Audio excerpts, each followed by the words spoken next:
somebody who tries to live at the highest value of herself. Ang ganda niya, Diyosa siya, pero hindi niya kinukonsider yung sarili niya na ganun siya kaganda. Hi guys! And welcome back to our channel. My name is Janae. I'm Niley! Magkakaroon dito tayo ng reaction for the getting to know video ng isa sa ating mga binibini candidates. And this time, it's for Miss or Mock, that's Lizelle Jones. And hello everyone, I am Binibini Lizelle Jones, your Binibini 19, representing Ormoc City. Ano, parang siyang si kamukha niya si Pauline Luna na, alam mo yun, pinasosyal, na pinagram. Yeah.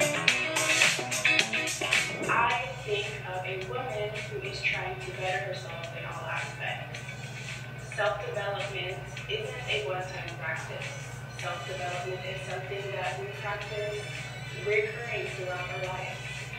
So when I think of it, I really think that a Binibini is somebody who tries to live at the highest value of herself.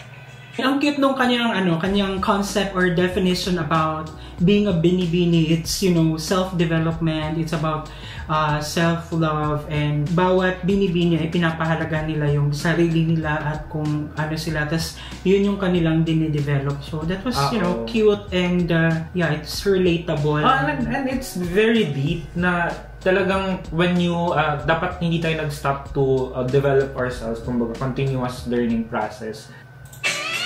One interesting fact that I always love to talk about is that when I was 9 years old, I ended up starting Taekwondo.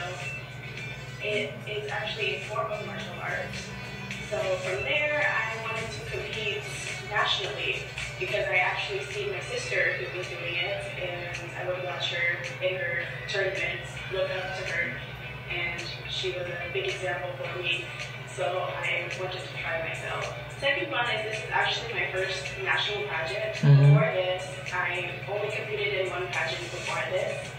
This is something that I wanted to try because I'm at a point in my life where I like to try different things, and I think that so far in this, I've actually learned a lot about myself, had a lot of self-reflection that came from a different nature.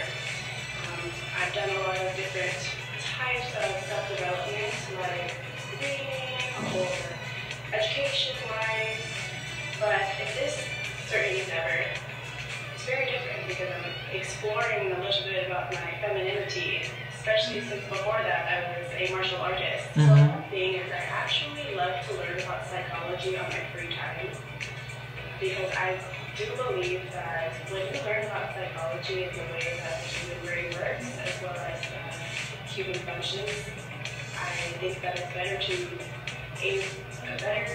you're better able to understand the people around you. You're better able to perceive and internalize the world around you so that you can navigate the world with a lot more compassion, a lot more understanding, and ultimately find a bigger picture in everything.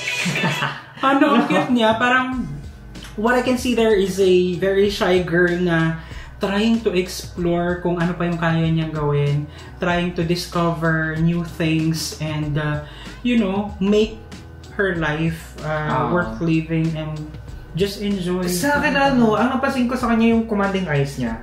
Siguro dahil dun sa taekwondo background niya na kanyang sit down and I will talk to you, parang gano'n. This is what I'm telling a story to you. Ito yung sinasabi ko sa'yo. Shy girl pa rin yung nakakita ko na parang may konting awkwardness siguro dahil dun sa, you know, yun nga yung sabi niya na she's still trying to learn and explore about her femininity and all that stuff.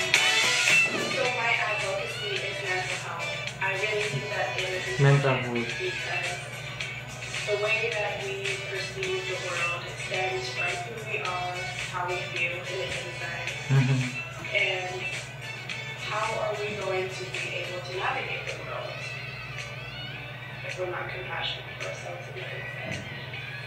So I would like to always remind people that the aspect like what we said before more updates. Yeah, ano siya, I like that mental health na advocacy, and like what she said, gusto niya mag-psychology kasi gusto niyang maintindihan yung characteristics, yung ugali ng tao, saan nanggaling, bakit ganyan, and all that. Ako naman siguro ang natutunan ko sa sinabi niya na, which is true naman, na kailangan din natin talaga i-take care yung sarili natin para in order for us to do better. Parang ganun yung perspective niya eh. I like the advocacy na mental health kasi it's something na timely, and nowadays nagiging interested na yung mga Filipinos. Kumbaga, nag-i-invest na ang Filipinos ng time to be able to understand and also to parang i-spread yung word, kung gaano kahalaga yung mental health. Ang ganda niya, Diyosa siya, pero hindi niya kinukonsider yung sarili niya na ganun siya kaganda, na ganun siya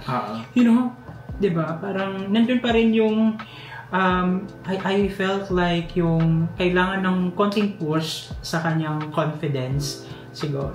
Siguro it's because yung sa experience, kasi it takes an experience din talaga para maging isang well and polished beauty queen talaga, na sobrang graceful magsalita, sobrang confident magsalita, may conviction, parang ganun. Sabi niya nga, di ba, it's her first national pageant, and yeah, I think she's still exploring, and she's someone na interesting din na panoorin. And alright guys, thank you so much at sinamahan nyo naman sa nagdaang reaction video. If you like this video, don't forget to give it a thumbs up. If bago kayo sa ating channel, don't forget to subscribe. Hit that notification bell para updated kayo sa ating mga next uploads. And guys, thank you so much for watching our videos. We have a lot of videos done and we have a lot of videos coming. So keep watching us. See you on the next video. Bye!